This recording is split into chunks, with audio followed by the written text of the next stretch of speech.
వందనాలు. అందరికీ praise lord sister. Shantama sister opening prayer చేయండి.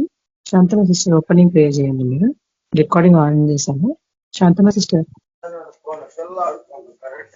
Praise lord sister. Praise lord sister prayer చేయండి. మీరు ఆన్ చేశాను, రికార్డింగ్ చేయండి. చేయండి సిస్టర్, ఆన్ లోనే ఉంది రికార్డింగ్. ఓపెనింగ్ ప్రేయర్ చేయండి శాంతమ సిస్టర్. స్తోత్రం. ప్రార్థనతో మీటింగ్ స్టార్ట్ చేసుకుందాము. స్తోత్రం స్తోత్రం స్తోత్రం స్తోత్రం స్తోత్రం ప్రభా, మహాదయ మహాకృపగల తండ్రి, పరలోకపు తండ్రి, పరిశుద్ధుడ, దేవాతి దేవా, నీకే వందనాలు, స్తుతులు, స్తోత్రాలు. అయినా యొక్క సమయాన్ని ప్రభా, యొక్క ధన్యతను మాకు ఇచ్చినందుకు వందనాలు తండ్రి. పరిశుద్ధాత్మ దేవ, ఆన్లైన్ ప్రార్థనలో మేము కూడి ఉన్నాం తండ్రి. మా మధ్యలో రండి తండ్రి. దేవాతి దేవా, నీకే స్తుతి స్తోత్రాలు. నాయన నీ ఆత్మ నడిపింపు దయచేయండి నాయన. వాక్యం చెప్పనే ఉన్న బిడ్డలు మీరుండి మాట్లాడండి. మీసులో చాటును మరుగుపరచుకోండి. పరిశుద్ధాత్ముడా, నీకే వందనాలు వందనాలు వందనాలు తండ్రి. స్తుతి స్తోత్రాలు నాయన ప్రభా, నీకే వందనాలు తండ్రి. ఆన్లైన్ ఆరాధనలో తోడై ఉండండి. పాటల ద్వారా మీరు మయం పొందండి తండ్రి. ప్రతి ఒక్క సైతాన్ ఆటంకాలన్నీ తొలగించండి దేవా, నీకే వందనాలు తండ్రి. పరిశుద్ధాత్మ దేవా, జాయిన్ కావాల్సిన ప్రతి ఒక్కరు కూడా జాయిన్ అవటకు సాయం చేయండి నాయన. పరలోకపు తండ్రి, నీకే వందనాలు తండ్రి. ఆశ్చర్య అద్భుత కార్యాలు చేయండి. ఎవరు కురింగిపోయినారో ప్రభా, మీరు లేవనెత్తమని ప్రార్థిస్తున్నారు తండ్రి. ఏ ప్రార్థన అవసరత కోరి ఉన్నారో ప్రభా, మీరు సహాయం చేయండి అయా తండ్రి. ప్రతి ఒక్కరిని కూడా ప్రభాను ముట్టి స్వస్థపరచండి. మంచి ఆరోగ్యం దయచేయండి నా ప్రభా. అయా నీకే వందనాలు తండ్రి. పరిశుధాత్మ దేవానికే స్తుతులు స్తోత్రాలు. ఆయన సైతాన్ మంత్రాలు దురాత్మలన్నీ కాల్చివేయండి. పరిశుధాత్మ దేవానికే వందనాలు నాయన తండ్రి. వాక్యము నాయన సర్వలోకానికి వెళ్తుంది ప్రభువా దేవా. అందరూ వాక్యము వినాల తండ్రి. దాని ప్రకారంగా జీవించి కృప దయచేయండి నాయన ప్రభా. మారు మనసు దయచేయండి, రక్షణ దయచేయండి నా ప్రభా. పరిశుద్ధుడా, నువ్వే కార్యం చేయండి నాయన. సేవకులు ఉన్న బిడ్డలను కూడా నువ్వు సేవల బలంగా వాడుకోండి తండ్రి. మీ శక్తితో మీ బలంతో నింపి వాడుకోండి. అంత్య దినాల్లో ఉన్నాం ప్రభా, మీ అత్యంత కృప దయచేయండి నాయన. పరిశుద్ధాత్మ దేవ, నువ్వే కార్యం చేయండి నాయన ప్రభా. దేశాలకు కూడా శాంతి సమాధానం దయచేయండి నాయన. యేసయ్యా, నీకే వందనాలు. ఈ ఆన్లైన్ ప్రార్థనలో ప్రభా, మీ ఆత్మ నడిపింపు దయచేసి ఆ ఆరాధన అంతా మీకు మహిమకరంగా జరిపించమని నీ కృపగల హస్తానికి మమ్మల్ని అప్పచెప్పుకుంటూ యేసయ్య పరిశుద్ధ నామమున ప్రార్థించి వేడుకుంటున్నాను తండ్రి, ఆమేన్. Thank you sister. Praise the lord. Praise lord sister. Thank you. Vimalatha sister song పాడతారు. Praise lord sister. Praise lord. అందరికీ ప్రభు నామంలో వందనాలు. అందరికీ ప్రైజ్ ది లార్డ్. పాట పాడుకొని దేవునామాన్ని మహిమపరుద్దాం. శిరము మీద ముల్ల సాక్షిగా, చిన్న కన్నీళ్ళ సాక్షిగా, శిరము మీద ముల్ల సాక్షిగా, చిన్న కన్నీళ్ళ సాక్షిగా, పొందిన గాయ సాక్షిగా,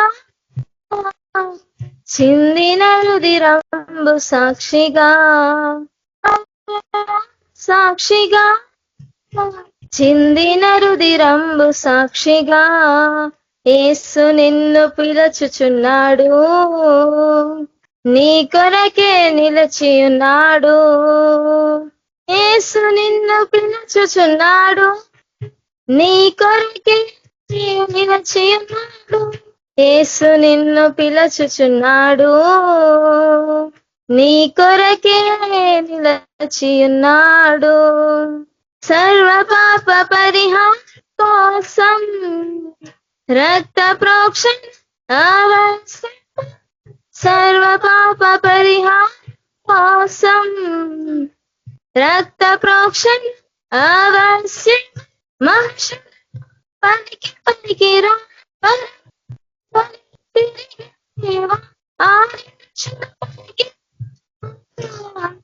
వేద సత్యం యేసులో సర్వ పాప పరిహరో రక్త ప్రోక్షణమవశ్యం. తద్రక్తం పరమాత్మేన పుణ్యదాన బలియాగం. ఆది ఋషులు పలికిన వేద సత్యం యేసులో, యేసే బలి అయిన పరమాత్మ. శిరము మీద ముల్ల సాక్షిగా, కాచిన కన్నీళ్ళ సాక్షిగా, శిరము మీద ముల్ల సాక్షిగా, కాచిన కన్నీళ్ళ సాక్షిగా, పొందిన గాయ సాక్షిగా, చిందిన రుదిరంబు సాక్షిగా, పొందిన గాయ సాక్షిగా, రుదిరంబు సాక్షిగా, పిలచుచున్నాడు, నీ కొరకే నిలిచియున్నాడు.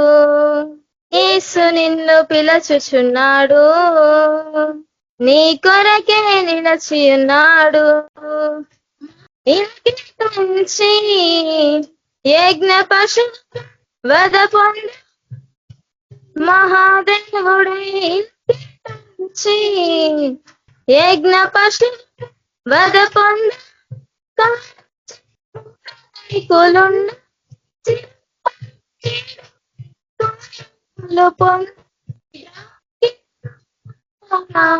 వేద సత్యం క్రీస్తుల చత్వార శృంగత్రయో అస్య పాదాద్వే శీర్షే సప్త హస్తాసో అస్య త్రిదావర్దో వృషభో రోరవీతి మహోదేవో మర్త్యాం ఆవివేశయితి. వేద క్రీస్తుల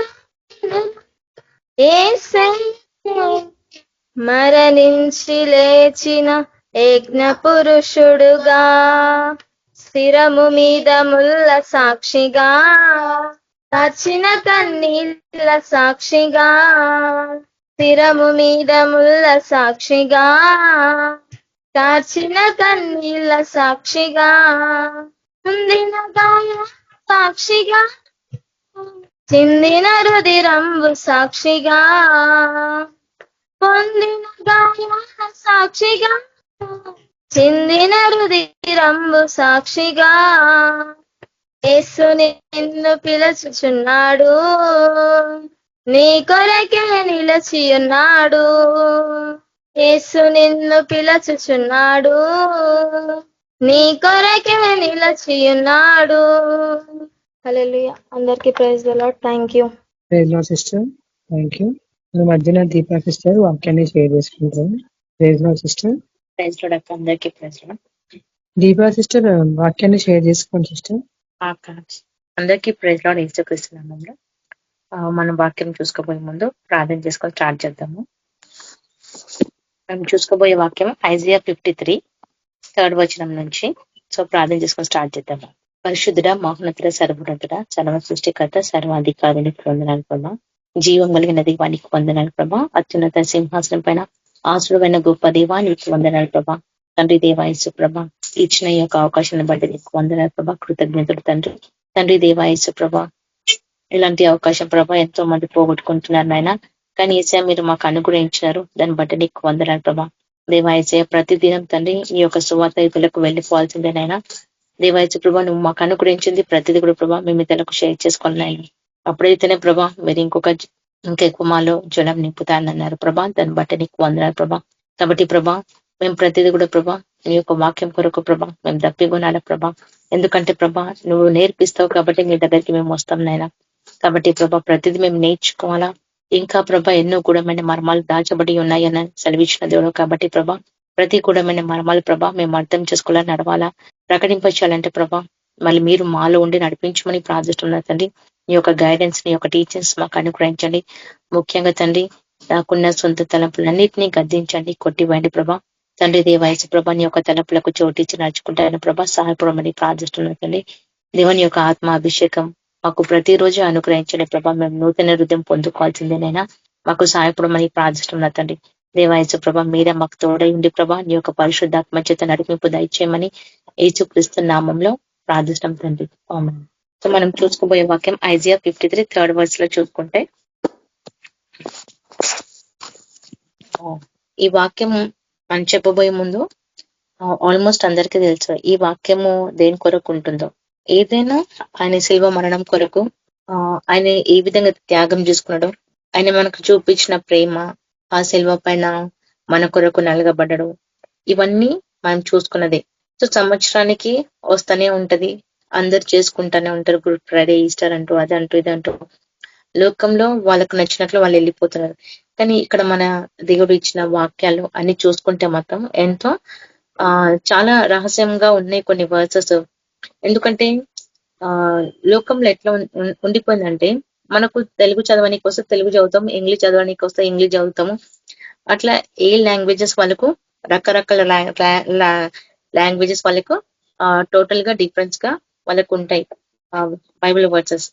సో అట్లానే మనం చూసుకుంటే ఇక్కడ కూడా ఈ ఐజియా 53లో మనం చూసుకుంటే మెయిన్ గా ఆయన మన కొరకు ధృవీకరింపబడ్డాడు. ఇవన్నీ ఎప్పుడంటే సృష్టికి ముందు నుంచే ఉన్నాయి.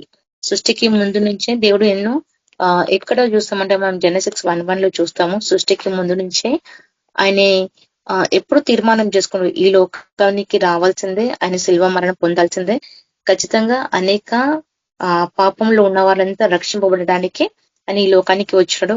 ఎందుకంటే ఆయన అంతగా ప్రేమించింది, ఆయన ప్రేమించిందే పాపులకు, ఆయన నీతిమంతుల కొరకు రాలే కానీ పాపుల కొరకు వచ్చినాడు.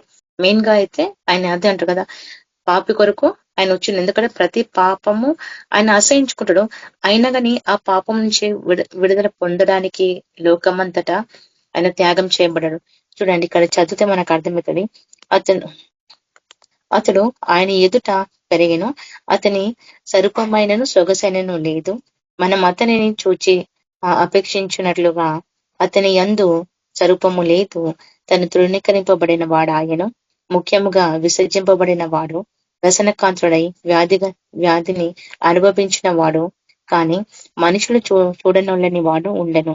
తను తృణీకరించిన వారు గనుక మనము అతనిని ఎక్కడ అంటే చూడండి ఈ వచనాలలో చూసుకుంటే ఆయన చున్నికే ఇక్కడ చెప్పబడుతుంది, ఆయనను అంతగా కొట్టిను, ఆయనకి స్వరూపం అనేదే లేదు, సొగసైనది కూడా లేదు. ఆయన ఆత్మస్వరూపి దేవుడు కదా, ఆయన ఆత్మస్వరూపి దేవుడు. మనము దేవుని చూస్తాం, ఎట్లా చూస్తాం దేవుని? మనం చూసేది ఎట్లా అంటే బైబిల్ ప్రకారంగా చూస్తాం, దేవుడిచ్చే దర్శనాలను చూస్తాం, ఆయన శిల్వ మరణం దర్శనాన్ని చూస్తాం. ఎప్పుడు చూస్తాము? యథార్థ హృదయం మనకు ఉన్నప్పుడే ఆ దర్శనాలే. కానీ ఇంకా మెయిన్ గా ఆయనని చూడాలి అని అనుకుంటే ఆయన క్వాలిటీస్ మనలో ఉంటేనే ఆయన చూడగలుగుతాము, లేకపోతే చూడలేము. కానీ ఇక్కడ ఏమని చెప్పబడుతుంటే ఆయనకు సొగసు లేదు అని చెప్పబడుతుంది. అసలు ఆయన ఎంతగా ప్రేమించినంటే అంతగా ప్రేమించను. లోకంలో చున్నికి ఆయన ఫస్ట్ కమింగ్ లో వచ్చినప్పుడు యేసు ప్రభు లోకంలో అందరికీ ఒక బోధకుల్లాగా, ఒక టీచర్ లాగా అందరికీ కనిపించిండు యేసయ్య. అది చూసిన అందము వేరు, అది చూసిన సొగసు వేరు, అది చూసిందంతా వేరు. కానీ ఆయన ఆత్మీయులు చూసుకుంటే దేవుణ్ణి, ఆయనకి అసలు ఇక్కడ చెప్పబడుతుంది కదా, స్వరూపమైనను లేదు, సొగసైనను లేదు. ఆయన ఆత్మస్వరూపి దేవుడు కదా, మనకు ప్రాణం పోషణ దేవుడు, ఆత్మస్వరూపి దేవుడు. కానీ ఆయన ఈ లోకానికి రావడం వల్ల ఇవన్నీ ఆయన మీద పడినాయి కదా. ఖచ్చితంగా ఇవన్నీ ఆయన మీద రావాల్సిందే. ఎందుకంటే దేవునికి మొదటి నుంచే తెలుసు. ఎందుకంటే మనము తర్జుమా చేయబడ్డది కదా బైబిల్స్, అట్లా తర్జుమా చేయబడ్డాయి కాబట్టి మనము తెలుగులో ఇంగ్లీష్ లో చదువుకుంటూ వెళ్ళిపోతాము కదా. In the beginning God created heaven and the earth అని చదువుతాము. కానీ జెనెసిస్ 1:1 లోనే మనం చూసుకుంటే మెయిన్ గా హీబ్రూ లాంగ్వేజెస్ లలో చూసుకుంటే అందులో మనకు ఉంటుంది కింగ్ జేమ్స్ వర్షన్ లో. నేను ఎన్నోసార్లు చాలా మటుకు ట్రై చేసిన, ఎట్లయినా హీబ్రూ లాంగ్వేజెస్ అట్లీస్ట్ లెటర్స్ అనే నేర్చుకోవాలా అనేలాగా ట్రై చేసిన. ఒక 1 వీక్ అట్లా చేసి కూడా ఒక 2-3 years 4 years అలా కంప్లీట్ అయిపోయింది. నాకు అదొక ఆశ ఉండే. ఎందుకు నాకు ఆశ కలిగిందంటే, ఆయన భాషలు మాట్లాడతాము, ఆయనని స్తుతిస్తాము, ఆరాధిస్తాం, కానీ ఆ భాషలకు అర్థం చెప్పే వరం నేను నేర్చుకోవాలా ప్రభా, ప్రతిదీ నేను నేర్చుకోవాలా, నాకు తెలియచేయబడాలా అని నేను దేవుని ఎప్పుడు అడిగేదాన్ని. సో అది రావాలి అంటే మన నాలుకైనా టర్న్ కావాలా ఆ వర్సెస్ తిరగడానికి అని నేను ఇట్లా అనుకునేదాన్ని. సో అట్లనే బైబిల్ కొంచెం జ్ఞానం తెలుసుకుందాము, హిస్టరీ అనేది తెలుసుకుందామని అట్లా నెట్ లో కూడా కొన్ని సెర్చ్ చేసిన. కింగ్ జేమ్స్ వర్షన్ లో కూడా ఉంటాయి మనకి స్ట్రాంగ్స్ నంబర్స్ లలో చూసుకుంటే మనము మెయిన్ అక్కడ దేవుడు ఏమంటాడంటే, సృష్టికి ఎప్పుడైతే దేవుడు సృష్టి క్రియేట్ చేసిండో మనము Genesis 1:1 law in the beginning God created అని చెప్తాం కదా. So in the beginning God created heaven and the earth అని చెప్తారు కదా. అందులో ఒక వర్డ్ అనేది ఎట్లా అంటే హిడెన్ అనమాట. ఆ వర్డ్ హిడెన్ గా అయిపోయింది. ఎందుకంటే అది హీబ్రూ లాంగ్వేజ్ వాళ్ళకి అర్థమవుతుంది, అది ఆ వర్డ్ మిస్ అయింది అని. కానీ మనకు అర్థం కాదు, ఎందుకంటే మనం తెలుగులో చదువుకుంటూ వెళ్ళిపోతాము, ఇంగ్లీష్ లో చదువుకుంటూ వెళ్ళిపోతాము. కానీ ఇక్కడనేమో ఆయన ఆత్మస్వరూపి దేవుడు అని ఎట్టంటే అటు అంటే అసలు లేదు, ఇంకా గాలి ఎటు వీల్చినా అటు వెళ్ళిపోవాలి కదా. సో ఇది దేవుని యొక్క ఆత్మ. ఆయన ఆత్మకి ఏమి ఎట్లా అంటే అసలు స్వరూపం లేదు, ఏమీ లేదు. కానీ ఆయన అగ్ని, ఒక ఫైర్ అనేలాగా ఉంటది కదా. సో అదే ఇక్కడ మనము చూసుకుంటే హీబ్రూ లాంగ్వేజ్ లో మనం చూసుకుంటే, నేను కొన్ని వర్సెస్ డివైడ్ చేసుకున్నాను. అందులో ఏ వర్డ్ మిస్ అయిందా, ఎట్లా మిస్ అయింది అని కదా. ఎందుకంటే ఈ వర్సెస్ లలో ఉంటే మనకి ఏంటంటే వాళ్ళు హీబ్రూ వాళ్ళు ఎలా చదువుతారంటే రైట్ నుంచి వాళ్ళు లెఫ్ట్ వరకు చదువుతారు. అంటే మనమేమో మనం చదివేది ఎట్లా అంటే లెఫ్ట్ నుంచి రైట్ కి వెళ్తాం, కానీ వాళ్ళు రైట్ నుంచి లెఫ్ట్ కి చదువుతారు వాళ్ళు హీబ్రూ వాళ్ళు. సో వాళ్ళు చదివే విధానము అవన్నీ చూసుకుంటే కూడా మనం కొన్ని వర్సెస్ మిస్ అవుతుంటాం అనమాట హీబ్రూ. అందుకే వాళ్ళు కింగ్ జేమ్స్ వర్సెస్ లో స్ట్రాంగ్స్ నంబర్ అందుకే ఇచ్చినారు, ప్రతి వర్స్ లో ఒక్కొక్క వర్డ్ కి ఒక్కొక్క మీనింగ్ ఉంటుందని. సో అట్లనే చూసుకుంటే ఇప్పుడు మనం జెనెసిస్ 1:1 లో కూడా మనం చూస్తాం, in the beginning God created heaven and the earth. So ఆయన అప్పుడే చెప్పబడ్డాడు కదా. లోకం ఏమనుకుంటారంటే అసలు యేసు ప్రభు లేడు అని అనుకుంటాడు. లోకం అంతటా వాళ్ళ తెలియని ప్రజలు అందరూ యేసు ప్రభు ఈ లోకంలో ఉన్నాక కూడా ఆయన రోలు ఏదైతే ఉందో ఈ లోకంలో కంప్లీట్ చేసుకొని వెళ్ళిపోయిన తర్వాత కూడా యేసు ప్రభుని దేవునిలాగా చూడలే, ఒక బోధకునిలాగానే చూసినారు ఆ టైంలో ఆయన. కానీ మన కాలంకి వచ్చేసరికి దేవుడు అంటే కదా, చూసి నమ్మిన వారి కంటే చూడని నమ్మని వారు ధన్యులు అని అన్నాడు. అంటే మన కాలంకి వచ్చేసరికి ఆయన ఒక ధన్యత అనేది మనకు అనుగ్రహించిన దేవుడు. కాబట్టి నేను ఇక్కడ చెప్పదలసింది ఏంటంటే, మనం ఏదైతే ఆది అంతం నుంచి ఈ వర్డ్ మనం చదువుతున్నామో the earth and the heaven, ఇక్కడ మనం మిస్ అయిన లెటర్ ఏంటంటే ఎట్ అన్నమాట. ఎట్ అంటే మొత్తం వల్ల బరాషిట్ బరా ఎలోహిం ఎట్ ఎస్ మహాష్ వైట్ అని ఈ వర్సెస్ అనేది మనకు ఉంటాయి అనమాట. అందులో మనం మిస్ అయిన లెటర్ ఏంటంటే ఎట్ అన్నమాట, ఈటి. అది ఎట్ అనే వర్డ్ ని మనము హీబ్రూ లాంగ్వేజ్ లో కింగ్ జేమ్స్ వర్షన్ లో చూసుకుంటే అది అల్ఫా కిందికి వస్తుంది అనమాట. అల్ఫా అంటే ఆయననే కదా, ఆది నుంచే ఆయన తీర్మానం చేసుకుంటూ ఈ లోకంలో నేను శ్రమ, ఖచ్చితంగా నేను శిల్వ మరణం పొందాలి అని ముందే ఆయన దేవుడు ఎట్లంటే భూమి ఆకాశము ఇవి క్రియేట్ చేసే ముందే ఆయనకి ఆ థాట్ అనేది ఉంది దేవునికి. ఎందుకంటే దేవుడు ఫ్యూచర్ ని చూస్తాడు, దేవునికి ఫ్యూచర్ తెలుసు కదా. ఫ్యూచర్ లో లూసిఫర్ ఏ తప్పిదం అయితే చేస్తుందో దేవునికి ముందే తెలుసు. అందుకే ఆయన ముందే తీర్మానం చేసుకుంటూ యేసు ప్రభు ఏమని అంటే, ఖచ్చితంగా వీళ్ళు పాపం చేస్తారు, నేను ఈ లోకంలో నేను భూమి మీదకి రావాల్సిందే, ప్రతి పాపము కొరకు నేను శిల్వ మరణం పొందాల్సిందే, నేను అంతగా ప్రేమించను. అందుకే ఆయన ఏం చేస్తానంటే ఆదాముని అంత ఇష్టంగా క్రియేట్ చేసుకున్న దేవుడు, ఆయన స్వరూపంలో మనల్ని క్రియేట్ చేసిన దేవుడు. కాబట్టి మనల్ని ఆయన అంతగా ప్రేమించను. సృష్టిలో ఎవరికి కూడా అంతగా ప్రేమ కంటే మన మీద ఉన్నంత ప్రేమ ఇంకా దేవునికి ఎక్కడా లేదు. ఎందుకంటే పరలోకమందు దూతలి అందే కూడా ఆయనకి ప్రేమ ఉన్నదో లేదో నేను చెప్పలేను. ఎందుకనంటే ఆయన మనుషుల మీద ప్రేమ ఎక్కువ కలిగిన దేవుడు. దూతలైతే దేవుని దగ్గరే ఉండిపోతాయి. కానీ మనం ఈ లోకంలో వాడబడుతున్నాం, ఈ లోకంలో ఉండగలుగుతున్నాం, ఈ లోకంలో నడుచుకుంటున్నాం అంటే మనం ఎట్లా అంటే కొన్ని సార్లు చూసుకుంటే ఆత్మీయమైన జీవితంలో పోరాడుతుంటాము, శరీరకరంగా కూడా పోరాడుతుంటాయి. ఇవి రెండు మనకు వచ్చేస్తాయి. ఎందుకు అనంటే దేవుడు కూడా అంతే, ఈ లోకంలో ఉన్నప్పుడు కూడా ఆయన ఫస్ట్ కమింగ్ గా వచ్చినప్పుడు కూడా ఆయన శ్రమలో అంతగా అనుభవించిన దేవుడు. ఆయన ఏ తప్పిదము చేయలేదు, ఏ పాపము కూడా చేయలేదు, ఏమి కూడా చేయలేదు. కానీ ఆయనని ఈ లోకంలో మొత్తము ఆయనని ఎట్లంటే వెల్కమ్ చేసి ఆయనని సిలువ కేసి కొట్టినారు. చేసిందంతా లోకమే, ఆయన చేతులతో క్రియేట్ చేసిన మనమే ఆయనని శిక్షించినము అని ఇట్లా చెప్పబడుతుండే కదా. అయితే ఇక్కడ చూడండి, బరషిట్ అన్నప్పుడు క్రియేటెడ్ బరా, ఇవి ఎలోహిం దేవుడు, ఎట్ హెస్ మహాష్ వైట్ హెజర్ అన్నప్పుడు ఇక్కడ చెప్పబడుతుంది అనమాట the earth and the haven. మనం మిస్ అయిన లెటర్ ఏంటంటే ఎట్ అంటే అల్ఫా, ఇంకా తావ్ అన్నప్పుడు ఓమేగా. సో ఆయన ముందే చెప్తుండు అల్ఫా ఓమేగా నేనయ్యున్నాను అని. అంటే అల్ఫా ఆయన ఉన్నప్పుడు కాబట్టి ఆయన అల్ఫాగా క్రియేట్ చేయబడ్డాడు. అంటే అంతగా ఫ్యూచర్ ఆయనకు తెలుసు కాబట్టి దేవుడు ముందే చెప్తున్నమాట నేను ఈ లోకం మీదకి రాబోతున్నాను. అంటే మనం అర్థం చేసుకోలేట ఆదియు అంతము ఆయననే కదా. మరి in the beginning God created heaven and the earth. ఆయన హెవెన్ చేసినప్పుడు ఎర్త్ చేసినప్పుడు ముందే అన్నాడు దేవుడు ఏమని అంటే నేను బలి అవుతాను ఈ లోకం మీదకి అని. ఆయనకు ముందే తెలుసు కదా. మనం ఎక్కడ చూసుకుంటాము ఆ ఈ వచనంలో చూసుకుంటే ఐజియా 53 చూసుకుంటే ఆయన అంటాడు కదా నన్ను నలుగుటకు యెహోవాకు ఇష్టమాయెను. ఇవన్నీ చూసుకుంటే first verse, second verse, third verse నుంచి ఫోర్త్ వర్స్, ఫిఫ్త్ వర్స్ ఇవన్నీ చదువుతుంటే మనకు అర్థమైతే చూడండి. ఆ వ్యసనకాంతుల వ్యాధి అనుభవించిన వాడుగాను మనుషుడు చూడనోళ్ళని వాడై ఉండెను. తను అంటే ఆయనకు అంతగా నలగగొట్టినారు. ఏ మనిషి కూడా ఆయన చూడాలన్నా చూడలేకపోయినారు. అంతగా బాధ ఆయన పడ్డాడు. ఇంకా చూసిన వాళ్ళు కూడా ఏడవడము కదా. దేవుని నమ్మిన బిడ్డలు ఏడ్చింది, తన తల్లి కూడా ఏడ్చింది. మనందరూ చూసుకుంటాం, మేరీ కూడా ఏడుస్తుంది.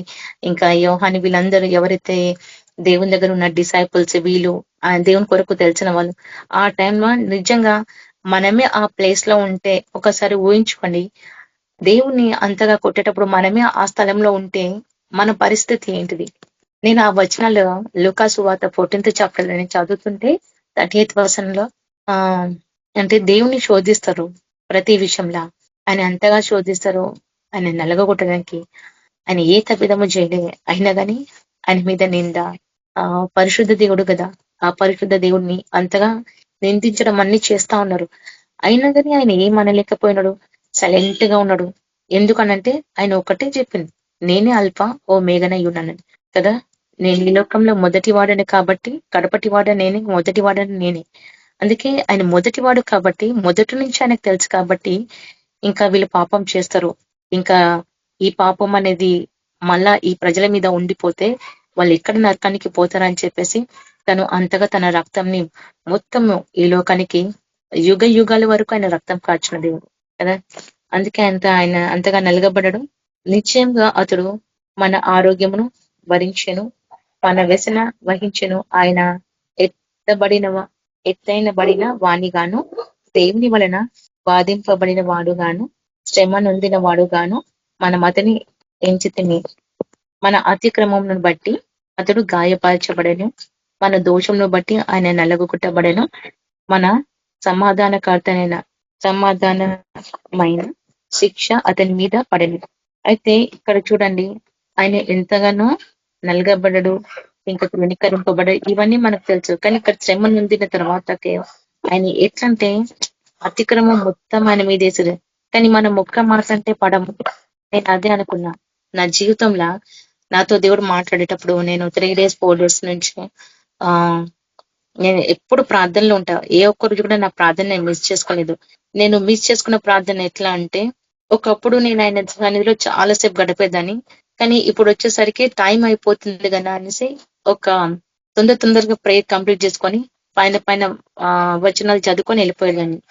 నైట్ అవర్స్ లోనే బైబిల్ చదువుకుంటాను, మిగిలిన టైంలో అయితే ఏం చదవను అని నేను ఇట్లా అనుకొని బాధపడినాక అంత అయిపోయినాక ఈ బైబిల్ ఖచ్చితంగా చదవాలా, ఆయన ఎన్నో గుడమైన మర్మాలు దాచిపెట్టినాడు, అవన్నీ నేను తీసుకోవాలా, నేను పొందుకోవాలా అని నాకు నైట్ అవర్స్ లో ప్రే చేయడం చాలా ఇష్టం. అట్లా నేను ప్రార్థన చేస్తున్నా, దేవుని అడుగుతున్నా ప్రతి విషయంలో. ఇవన్నీ మనకు అర్థం కావాలా, తెలియాలి అని అంటే ఆయన దగ్గరికే రావాలా. ఎందుకంటే క్రియేటెడ్ గాడ్ మనకు ప్రతిదీ బయలుపరచాలంటే ఆయన దగ్గరికి పోతేనే ఆయన బయలుపరుస్తాడు. ఆయనకు మనం ఏకమైపోయి ఉండాలన్నమాట దేవుని దగ్గర. సో నేను ఆయనకి హత్తుకొని జీవించాలని నడవాలి అని అనుకున్నప్పుడు ఆయన యెహోషువ విషయంలో మాట్లాడిందంటే మోషేకు తోడైన దేవుడు, మళ్ళీ యెహోషువకు తోడై ఉన్న దేవుడు, అట్లా మన కూడా తోడై ఉంటానని చదివించిన దేవుడు. అట్లనే చూసుకుంటే ఇక్కడ ఆయన చూడండి మన దోషంను బట్టి ఆయన నలగబడ్డాడు. ఇంకా మనకు ఇలాంటిది సమాధానమైన శిక్ష అతని మీద పడెను కదా. ఎవరైనా శిక్ష పైన వేసుకోగలుగుతారా? ఎవరు వేసుకోలేరు. ఎవరైనా శిక్ష పైన వేసుకోమంటే నేనెందుకు వేసుకుంటా అంటారు. అంటే లోకం అట్లా ఉంది. దేవుని నమ్మిన బిడ్డలకు అంతే ఉంది, దేవుని నమ్మని వారు కూడా అంతే ఉన్నారు. ఎవరు కూడా కరెక్ట్ గా లేరు. అయినా గాని ఆయన అంతగా ప్రేమ చూపిస్తున్నాడు కదా. తర్వాత చూడండి అతడు పొందిన దెబ్బల చిత్తం మనకు స్వస్థత కలుగుచున్నది. మనం అందరము గొర్రెల వలె త్రోవ తప్పిపోతిమి. మనం ప్రతివాడు తనకిష్టమైన త్రోవను తొలగెను. యెహోవా తన యందు దోషము అతని మీద మోపెను. ఇక్కడ చూడండి, మళ్ళీ ఆయన మనం అందరం గొర్రెల వల్ల త్రోవ తప్పితీమన్నమాట. అంటే చూడండి, ఆయనకు ముందే తెలుసు అందరూ త్రోవ తప్పుతారనేసి. అందుకే ఆయన ముందే చెప్పినమాట, అల్ఫా ఓ మేఘాల బర్షిత్ బారా ఎలోహిం ఇట్ హెస్ మహల్ వత్ హెస్ ది అని ఈ వర్సెస్ అందులో ఉంటాయి. సో ఆయనకు ముందే తెలుసు కాబట్టి ఆయన మన కొరకు శిల్వ మరణం పొందిన దేవుడు, మన కొరకు రక్షణ ఇచ్చిన దేవుడు. మన చేసిన తప్పిదములు ఆయన మీద తీసుకొని మనకు బాధ ఉన్న, వేదన ఉన్న, దుఃఖం ఉన్న, రోగం ఉన్న సమస్తం కదా, మన ప్రతి పాపమే కానీ, మన శాపమే కానీ, మన రోగమే కానీ, మన వ్యసనాలే కానీ సమస్తం ఆయన భుజముల పైన మోసిన దేవుడు. కాబట్టి ఆయన అంతగా మనల్ని ప్రేమించును. మనం ఆయన కొరకు ఏం చేస్తున్నాం? నాకు అదే అనిపించింది. నేనైతే ఇంతవరకు ఏం చేసిన ప్రభా, ఆయన దగ్గర నుంచి ఒక మంచి పేరు పొందుకోవాలనంటే మనం ఏం కష్టపడ్డామని నేను అదే అనుకుంటున్నా. అసలు నేనేం కష్టపడ్డా ప్రభా, ఇంతవరకు ఒక ఆత్మనైనా నీ సన్నిధికి నడిపించగలిగిననా అని కదా. ఆయన మన కొరకు ఎంతగా నలగబడడం, తృణీకరింపబడడం, ఆయన ముఖం మీద ఉమ్ము వేయబడది. ఆయన అంతగా మొత్తము అసలు చూడలేకపోతారు ఆయనని. అంతగా నలగబడ అక్కడే చెప్పబడుతుంది ఈ వాక్యంలో కదా. ఆయన అంతగా నలగబడడం. తర్వాత ఆయన ఏమంటున్నంటే, ఎక్కడైతే మనం తప్పిపోతున్నామో అది మనం గ్రహించుకొని అలాంటి తప్పు వేలు పోకుండా సరైన మార్గంలో నడవడానికి ఆయన ఇవన్నీ ఆయన ప్రేమ రూపంలో చూపిస్తున్నాడు దేవుడు కదా. నేను మరణం కోసము తెలుసుకోవాలి అని అనుకున్నాను. ఆ మరణం కోసం కూడా లోకంలో ఎన్నో శిక్షలు ఉన్నాయి.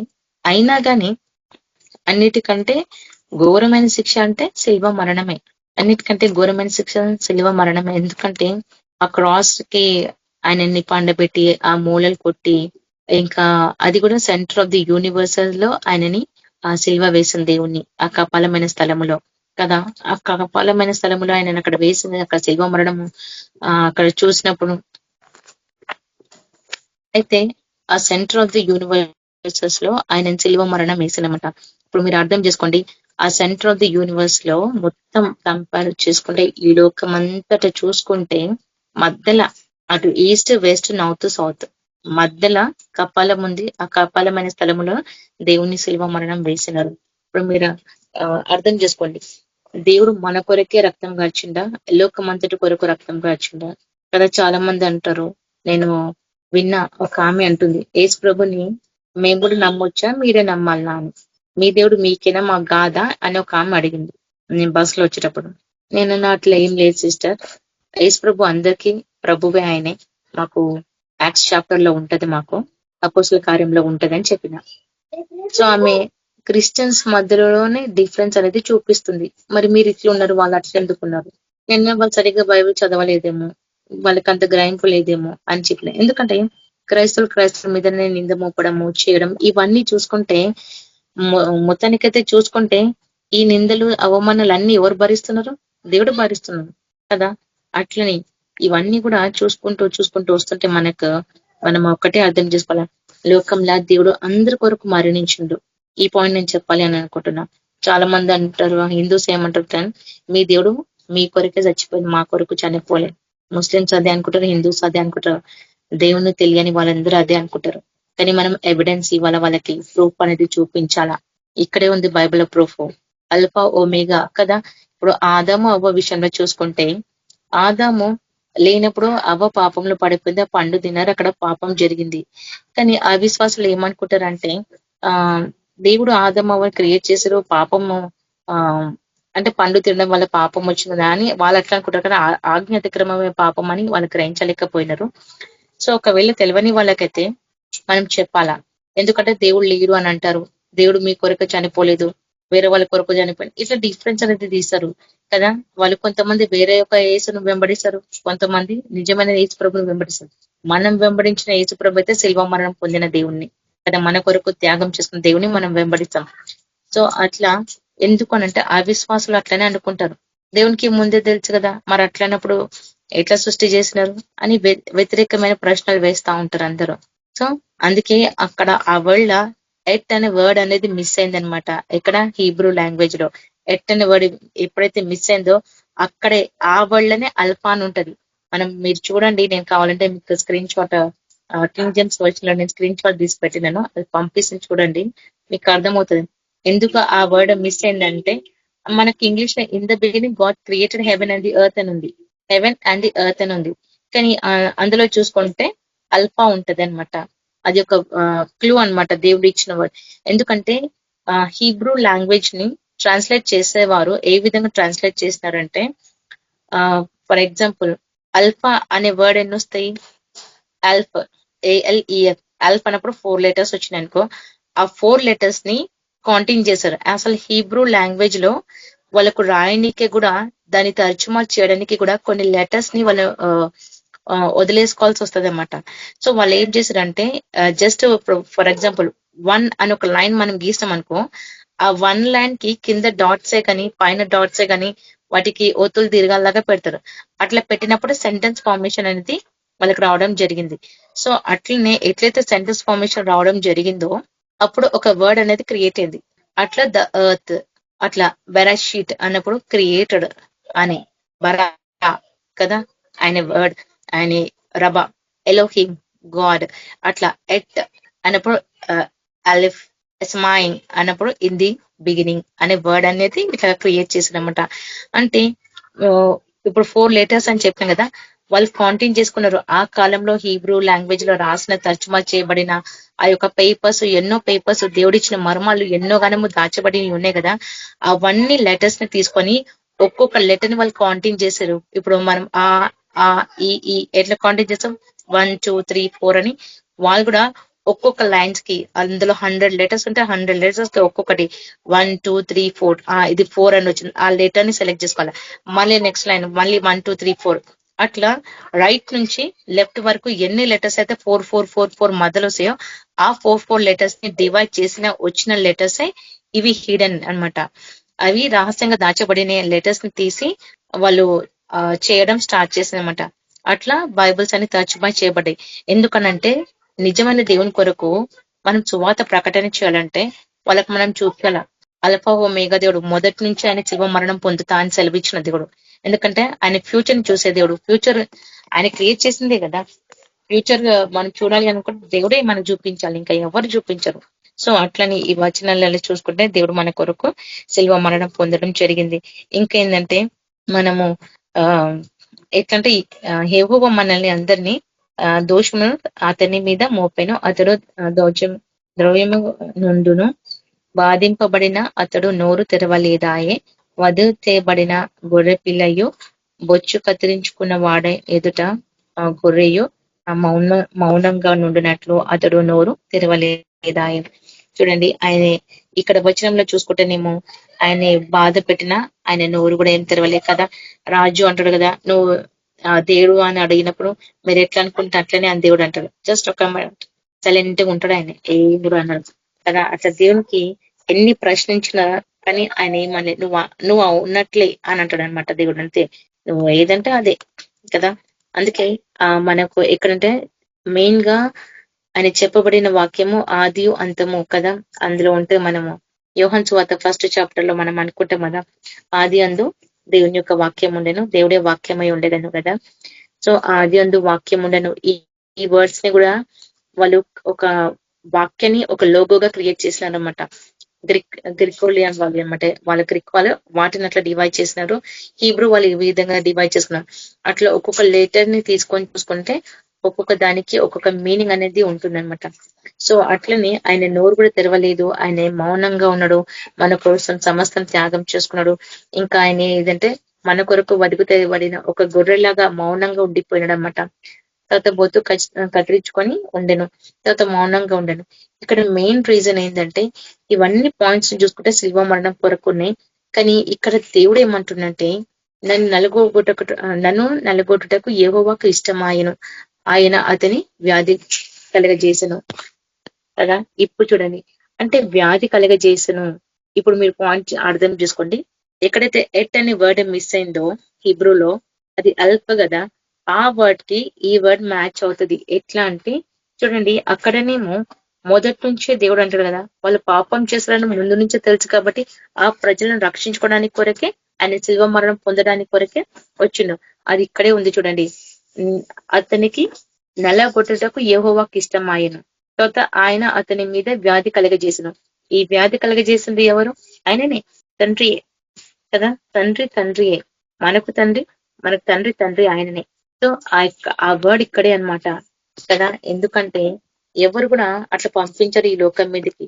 నువ్వు పోయి మన పిల్లలు ఉంటే మనం పంపిస్తామా? నువ్వు వెళ్ళి దెబ్బలు తిని రాపో, నువ్వు పోయి అది చేసి రాపో, మనం పంపించగలుగుతామా? అతి కష్టంతో ఏదైనా చేయాలన్నా పిల్లలకు అతి కష్టంతో ఇదే అవుతాము. కానీ ఇక్కడ సంపూర్ణతతో కంప్లీట్ గా ఆయన ఎంతగా అంటే అంతగా ప్రేమించిన కాబట్టి ఈ లోకం మీదకి తనను పంపించినమాట. వ్యాధి కలిగజేసి పంపించును కదా. అతడు తనకు తానే అపరాధములో పరిహార బలిగా అతని సంతనం చూచును అన్నప్పుడు కలుగుచును. సంతానం అంటే దేవుని యొక్క బిడ్డల మనమే ఇంకా కదా. మన కొరకు ఆయన ఏం చేయబడ్డాడు అంటే నలగబడ్డాడు కదా. ముందు ఆయన శోధింపబడ్డాడు దేవుడు. ఆయన శోధనలోకి వచ్చినాడంటే ఆయన సేవ జీవితం స్టార్ట్ అయింది, శోధనలకు రావడం జరిగింది. అపవాది కూడా ఎన్నోసార్లు శోధిస్తాయి. కానీ దేవుడు ఒకటే మాట, నా నోటి నుంచి వచ్చిన ప్రతి మాట వాళ్ళని జీవించును అంటారు కదా దేవుడు. సో నోటి నుండి వచ్చిన ప్రతి మాట వాళ్ళని జీవించునంటే ఇక్కడికి రావాలి మనము. ఎక్కడికంటే యోహాను 1st చాప్టర్ 1st verse లోకి వస్తే మనకు అర్థమవుతుంది. అక్కడ ఇంకా మనము యోహాన్ 3rd చాప్టర్ 16th verse లో ఆయన అంటారు కదా దేవుడు ఆయన అందరినీ ప్రేమించింది కాబట్టి ఆయన దగ్గరికి వస్తే మనకేముంది? రక్షణ కదా. ఆది అందు వాక్యం ఉండెను, వాక్యం దేవుని యొద్ద ఉండెను, వాక్యమే దేవుడై ఉండెను, ఆయన అది దేవుని యొద్ద ఉండెను, సమస్తము ఆయన మూలంగా కలిగినదేది ఆయన లేకుండా కలగలేదు కదా. ఆయన లేకుండా ఏది కలగలేదంటే మనం అర్థం చేసుకోండి. అల్ఫా లేకుండా ఈ భూమి మీద ఏది జరగదు, అంతం లేకుండా కూడా ఏది జరగదు. ఎందుకంటే ఆది ఆయననే, అంతము ఆయననే. కాబట్టి ఇక్కడ వాక్యం అదే చెప్పబడుతుంది, నేను ఈ లోకానికి మీ కొరకు రానై ఉన్నాను కాబట్టి మీరు సిద్ధం కండి. రెండో రాకడ కదా, రెండో రాకడికి రావాలా వాళ్ళ కొరకు.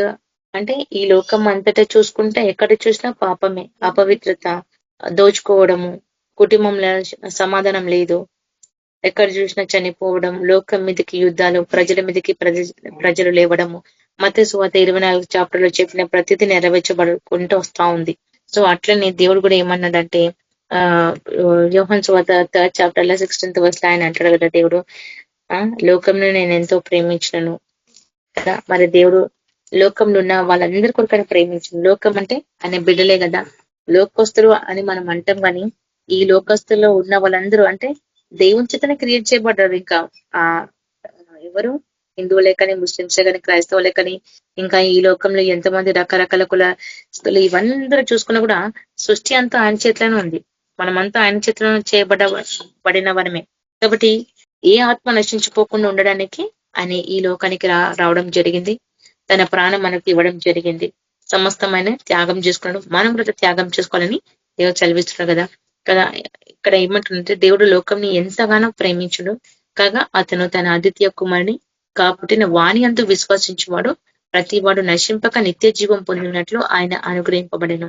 ఇది పాయింట్ మెయిన్ గా మనకు తెలియాలి. అంటే ఎందుకంటే ఆయనకు ఆల్రెడీ తెలుసు ఇంకా వీళ్ళు పాపం చేస్తారు, పాపంలో పడతారు, నేను ఆ పాపం నుంచి వాళ్ళని విడుదల చేయాలి అనుకుంటే నేనే ముందుకు రావాలా అని దేవుడు ముందు ఆలోచన చేసుకొని ఇవన్నీ పాయింట్స్ అందులో రాసి ఉంచాడనమాట.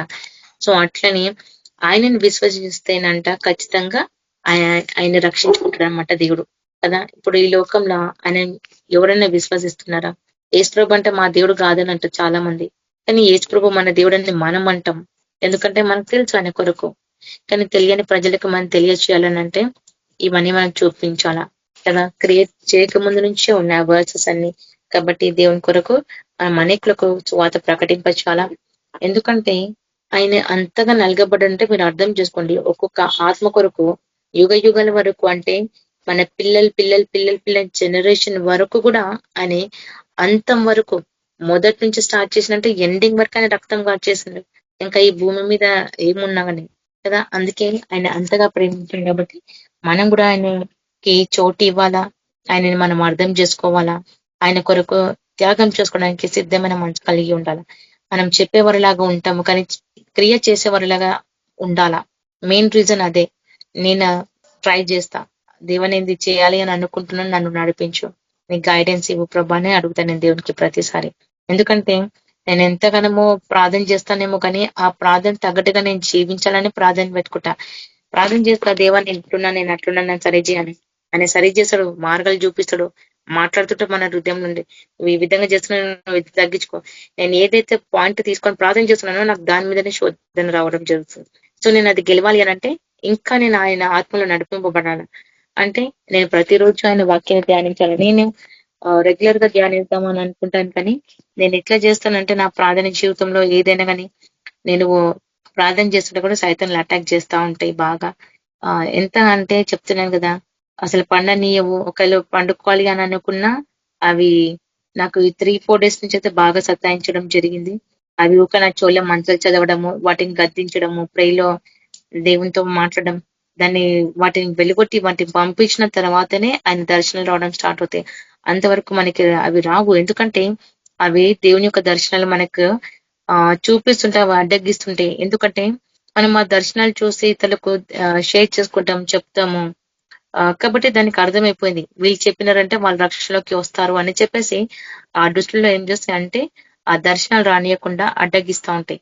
కాబట్టి మనం ఫస్ట్ ప్రార్థనలో కూర్చున్నప్పుడు ఆ దృష్టిలతో యుద్ధం చేసేటప్పుడు ఖచ్చితంగా అవి మన నుంచి వెళ్ళిపోతేనే కానీ దేవుని యొక్క దర్శనం మన దగ్గరికి రాలేదు. అవి అడ్డగించినప్పుడు ఎట్లా వస్తాయి? మనం కూడా విజయం పొందాలి అని అంటే యుద్ధం చేయాల్సిందే కదా. దేవుడు యుద్ధం చేసింది కదా శిల్వ మరణం పొంది. ఆయన ఎట్లయితే శిల్వ మరణం పైన విజయం పొందినడో ఆ విజయాన్ని మన చేతికి సమస్తం త్యాగం చేసి ఇంకా ఇచ్చేసి వెళ్ళిపోయిన దేవుడు. కాబట్టి ఇక మీద నుంచి మనమే ఆయన బిడ్డలుగా నిలబడ్డం, ఆయన బిడ్డలుగా ఆయన మనల్ని నడిపిస్తున్నాడు. ఆయన బిడ్డలుగా మనకు అన్ని అనుగ్రహించిన దేవునికి మనం కృతజ్ఞతగా ఉండాలా. సో అట్లా కృతజ్ఞతగా ఉండాలంటే మనకు ప్రతిదీ కావాలా, సహనం కావాలా, ఓపిక కావాలా, దీర్ఘశాంతం కావాలా కదా, 9 ఆత్మఫలాలు కావాలి. ఇవన్నీ కావాలంటే వీటికంటే ముందు మనకు శ్రేష్టమైనది ఏంటంటే దేవుని యొక్క పరిశుద్ధాత్మ. ఆయన పరిశుద్ధాత్మ పొందుకుంటే ఇంకా ఆయన నిత్య జీవంలో ఉన్నట్లే. కానీ ఆ పరిశుద్ధాత్మ ప్రతిదినం పొందుకోవాలా, దాన్ని మనము వేస్ట్ చేసుకోవద్దనమాట. సో నేను కూడా అదే ప్రయాసపడుతున్నా. ఇంతవరకు అంటే ఒకప్పుడు ప్రార్థనలు ఎక్కువ ఉండే, ఇప్పుడు తక్కువ అయిపోతున్నాయి. సమయం అనేది కూడా అంత ఫాస్ట్ గా వెళ్ళిపోతుంది ఏంది ప్రభా అని. అట్లనే దొరికిన సమయంలో మాత్రం నేను ఖచ్చితంగా నైట్ అవర్స్ అయితే చాలాసేపు నేను ప్రేయర్ లో ఉంటాను. డే అవర్స్ లో నేను చేయలేకపోతున్నా. అది చేయడానికి అంటే డే అవర్స్ లో కూడా నేను చేస్తాను. కానీ నైట్ చేసిన ప్రేయర్ లో మనకి ఎట్లుంటదంటే ఎక్కడ లేనంత దేవుని యొక్క ఆత్మ అనేది మీద దిగినట్లు ఉంటది. ఆ టైంలో మీరు ప్రార్థించండి, మీకు అర్థమవుతుంది. ఆ అనుభవం మీకు వస్తేనే కానీ మీకు శిల్వ మరణం రుచి అనేది తెలియదు. నిజంగా శిల్వ మరణం రుచి తెలవాలంటే మన ప్రార్థన జీవితం ఉంటేనే తెలుస్తుంది. వాక్యం జీవితం, ప్రార్థన జీవితం ఈ రెండు కలిస్తేనే మనకి కరెక్ట్ ఫౌండేషన్ అనేది ఉంటది కదా. ఎందుకంటే ఈ రెండు కలవడం వల్లనే దేవుని యొక్క ఆత్మ పొందుకుంటాము, ప్రార్థన జీవితం ఉంటుంది, ఆయన గైడెన్స్ ఉంటుంది. ఇంకా మనం కూడా క్రియేట్ చేసి ఉంటే ఇంకా కంప్లీట్ గా ఆయన స్థుతించిన వారం అవుతాం. సో నేను దేవుని అది అడుగుతున్నా, దేవుని నన్ను నడిపించండి, నాకు సహాయపడండి అని. మరి అట్లనే దేవుడు కూడా మన కొరకు ఎట్లయితే శిల్వ మరణం పొందిండో, సమస్తం ఏ విధంగా త్యాగం చేసుకుందో మనం కూడా అట్లా త్యాగం చేసుకొని ముందుకు వెళ్ళాలన్నమాట. అది చివరి డేసెస్ కాబట్టి ఆయన రాకడా సూచనలు దగ్గరగా ఉన్నాయి. ఆయన రాబోయే దేవుడు ఈ లోకం మీదకి. కాబట్టి ప్రతిదీ మనము ఇప్పుడు రాబోయే అన్ని శ్రమల దినాలు వాటి మీద మనం విజయం పొందాలంటే మనం ఇప్పటి నుంచి స్ట్రాంగ్ గా ఉండాలా. మన పునాది కూడా స్ట్రాంగ్ గా ఉండాలా. క్రీస్తు పునాది మీద కట్టబడాలా, ఆయన నీతిని సత్యం ప్రకటింపచేయాలా, ఆయన శిల్వ మరణం కోసం వివరింప చేయాలి. ఆయననే అల్ఫా ఓమేగా, ఇంకా ఆది అంతం వరకు ఎన్నో వాక్యాలు ఉన్నాయి, చూపిస్తాను. నేను అన్ని పాయింట్స్ రాసుకొని చూపిస్తా. కావాలంటే దేవుని యొక్క మాటలు ఎన్నెన్ని వర్సెస్ అయితే ఆయన పెట్టినాడు మనకు, అవన్నీ కూడా ఎన్నో వాక్యాలు ఉన్నాయి మనకు కదా. అల్ఫా ఓమేగా కొరకే గాని, భూమి ఆకాశంలో కొరకే గాని సమస్తం ఎన్నో వాక్యాలు ఉన్నాయి. కాబట్టి దేవుడు మనల్ని ఆ విధంగా నడిపిస్తుంటాడు. అంటే ఈచ్ ఆఫ్ ది పాయింట్ ఒకటేసారి మనము నడవలేం కదా చిన్నప్పటి నుంచి. సో ఒక్కొక్క పాయింట్ అనేది మనకి నేర్పించుకుంటారు. ఎప్పుడైతే నీ జీవితంలో అనుభవం జరగడం స్టార్ట్ అవుతుంది, మనకి ఆ పాయింట్ అనేది మనకు అర్థమవుతుంది. లేకపోతే ఆయన చూపించడం మనకు అర్థం కాదు కొన్ని సార్లు. సో అట్లనే దేవుడు మోషకి యెహోషువకి తోడై ఉన్న దేవుడు మనకు కూడా తోడై ఉంటాడు. కాబట్టి దేవుడి చిన్న వాక్యం దీవించుగా కామెంట్ ప్రార్థన చేసుకుందాం. పరిశుద్ధుల దేవాయస్య, నీకు లెక్కలేని వందనాలు ప్రభా, కృతజ్ఞతలు తండ్రి. తండ్రి దేవాయస్య, మళ్ళీ ప్రతి దినం కూడా ప్రభా నేను స్తుతించడానికి, ఆరాధించడానికి ఇచ్చిన ఈ యొక్క సమయము, ఈ యొక్క అవకాశాలన్నిటిని బట్టి నీకు వందనాలు ప్రభా, కృతజ్ఞతలు తండ్రి. తండ్రి మీరు మమ్మల్ని ఎంతగానో ప్రేమించినారు ప్రభా, మా కొరకు సమస్యను త్యాగం చేసుకున్న దేవుడు ప్రభా. దేవాయస్య నీవే అల్ఫా ఓమేగా ఉన్నవనైనా తండ్రి దేవాయస్సు ప్రభా, మరి ఎప్పుడో తీర్మానం చేసుకున్న దేవుడో ప్రభా, ఈ భూమి మీద ప్రభా సమస్తం ఈ విధంగా జరుగుతుందని ప్రభా తెలిసే ప్రభా మీరు ఈ లోకంకి రావడం జరిగింది తండ్రి. కాబట్టి ప్రభా మా కొరకు శిలువ మరణం పొందిన గొప్ప దేవానికి వందనాలు, కృతజ్ఞతలు తండ్రి. తండ్రి దేవాయచు ప్రభా నువ్వు ఎంతగా ప్రేమ మా మీద దారులు పోసినావు తండ్రి, దాన్ని బట్టి నీకు వందనాలు ప్రభా. దేవాయచు ప్రభా నువ్వు చూపించిన ప్రేమని మేము ఎప్పటికీ మర్చిపోవద్దు తండ్రి. దేవాయచు ప్రభా నీ కొరకు మేము ఇతరులకు చెప్పాలా, సాక్షి బిడ్డగా మేము నిలబడాలా, ప్రతి దాంట్లో సహించడానికి భరించడానికి ప్రభా నీ యొక్క ఆత్మాభిషేకం మాకు అనుగ్రహించండి తండ్రి. దేవాయస నీ యొక్క సహాయం మాకు కావాలా తండ్రి, నీ యొక్క టీచింగ్స్ మాకు కావాలా, నీ యొక్క గైడెన్స్ మాకు అనుగ్రహించండి అయినా దేవాయసు ప్రభా. మీరు మా హృదయం నుండి నడిపిస్తేనే ప్రభా సమస్తం మేము చేయగలుగుతాం తండ్రి. ఒకవేళ మీరు లేకపోయి ఉంటే ప్రభా పాపమైన జీవితంలో పడిపోతాం తండ్రి. కాబట్టి ప్రభా ఏ బిడ్డ కూడా ప్రభా పాపమైన జీవితంలో పడడానికి వీలేదు తండ్రి. ప్రతి బిడ్డకు ప్రభా నీ యొక్క హస్తం తోడించండి, నడిపించండి. ప్రతి వారికి కూడా ప్రభా నీ యొక్క పరిశుద్ధాత్మ చేత నింపండి నైనా సహాయం చేయండి, ముందుకు నడిపించండి ప్రభా.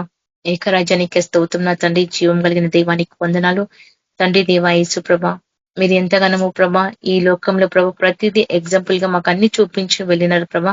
సమస్తం త్యాగం చేసుకున్నారు తండ్రి. అట్లా మేము కూడా త్యాగం చేసుకోవాలా ప్రతిదీ.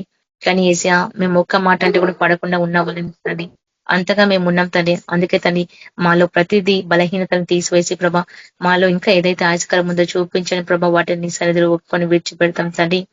నిశ్చిత్తం ఏదైతే ఉందో ప్రభా అది మా పట్ల నెరవేర్చమని ప్రార్థిస్తుంటని, నిశ్చితానుసారం మమ్మల్ని నడిపించండి. నిశ్చిత్తం ఏదైతే ఉందో ప్రభా ప్రతిదీ మాకు బయలుపరచండి, మాకు తెలియచండి అయినా సాయం చేయండి ప్రభా. నీ యొక్క గైడెన్స్ మాకు అనుగ్రహించండి ప్రభా, నీ యొక్క సపోర్ట్ మాకు అనుగ్రహించండి ప్రభా. మీరే మాకు తోడే నడిపించండి ప్రభా. తండ్రి దేవాయచు ప్రభా ఈ రాత్రి సమయంలో తండ్రి మరి ప్రతి బిడ్డని కృపలో జ్ఞాపకం చేసుకుని ప్రభా వచ్చిన బిడ్డని దీవించండి, ఆశించత నింపండి. ప్రతి బిడ్డను కూడా ప్రభా వారి కుటుంబీకులను అందరినీ కూడా ప్రభా నీ యొక్క అరెకల కింద భద్రపరచుకుని అయినా అదే రీతిగా తండ్రి మేము కూడా ప్రభా ఎల్లప్పుడూ మెలకువగా ఉండాలి ప్రభా. మా ఆత్మలు ఎల్లప్పుడూ మెలకువగా ఉండాలా, విశ్వాసంలో నిలకడగా ఉండాలి ప్రభా. పౌరుషం కలగల, రోషం కలగల, ప్రతి కార్యంలో మేము ప్రేమతో చేయాలనైనా మాకు సాయం చేయండి. ఆ వాక్యం మా జీవితంలో నెరవేర్చండి. అదే రీతిగా తండ్రి మరి రాత్రికి ప్రభా మాకు చక్కటి నిద్రను దయచండి. వేకులు ఇచ్చి ప్రభా నేను స్తుతించుటకు ఆరాధించుటకు సహాయపడమని ప్రార్థిస్తూ తండ్రి దేవాయసు ప్రభా నీ యొక్క పరిశుద్ధత్వం మాకు తోడుంచమని, నీ యొక్క రాకడికి ప్రభా మా అందరినీ కూడా ప్రభా నీ యొక్క రాకడికి సిద్ధపరచుకోమని యేసుక్రీస్తు నామంలో ప్రార్థిస్తాం తండ్రి. ఆమేన్. Praise lord sister, thank you. మన మధ్యన జాన్ బ్రదర్ ఆశీర్వాదం ఇస్తారు. ఆశీర్వాదం. ప్రభు అయిన క్రీస్తు కృప పరిశుద్ధాత్మ నడిపింపు మనందరికీ సదాకాలం తోడైంది. అందరికీ ప్రైజ్ లార్డ్. Praise lord.